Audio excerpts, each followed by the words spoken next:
김세론 양 유족들의 법률 대리인 법무법인 부유 구지석 변호사입니다.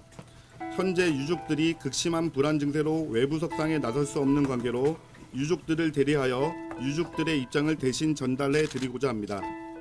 최근 하루가 멀다하게 고 김세론 양에 관한 사생활이 무분별하게 파헤쳐지고 있고 이로 인해 유족들에 대한 억측과 비난이 이어지면서 유족들은 극심한 불안과 정신적 육체적 고통에 시달리고 있습니다. 오늘 기자회견을 하는 이유는 이와 같은 유족들이 힘들어하고 있음을 알리고 유족들에 대한 비난을 부디 멈춰주시기를 바라는 의미에서 진행하게 되었습니다. 고 김세론 양이 어떤 이유에서 스스로 생을 마감했는지 밝히기 위한 자리가 아닙니다.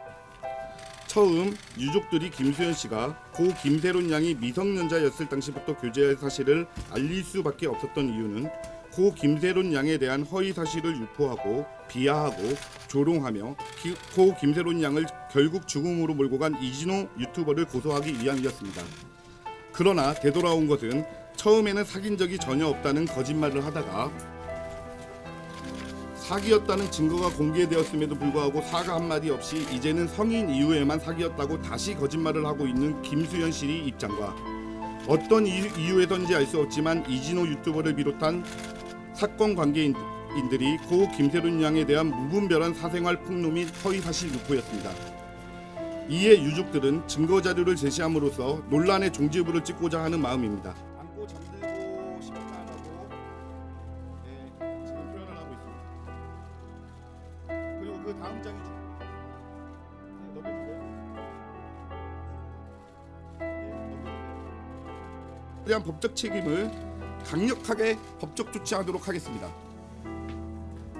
그리고 이분이 굉장히 여리다고 하시더라고요. 김세론 양은 내용 증명을 받은 지 절망하여 김수현 씨에게 살려달라며 도움을 요청하였지만 김수현 씨는 연락을 하지 않고 2차 내용 증명을 보내왔습니다. 지푸라기라도 잡고 싶은 심정으로 편지를 직접 전달하기 위해서 편지를 쓴 내용을 공개하도록 하겠습니다. 오해를 풀고 싶다는 표현을 쓰고 있고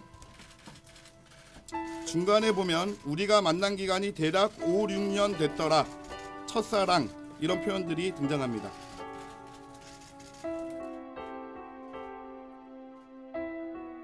그 김수현 씨가 살고 있는 곳으로 친구와 함께 가서 전달해 주려고 했는데 그 아파트가 아무나 들어갈 수 없는 곳이라서 결국은 전달 못하고 나가고 있는지 참 납득이 안 됩니다. 그래서 오늘 이 자리를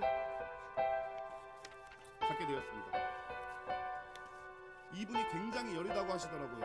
그래서 유족 측은 고소를 오히려 너무 여리다고 만류하고 계십니다. 만약에 미성년자 시절에 교제를 안 했다라고 또 발표를 하면은 지금 나온 카톡으로 봤을 적에는 그러면은 그루밍 성범죄를 한 건가요? 사귀지는 않고.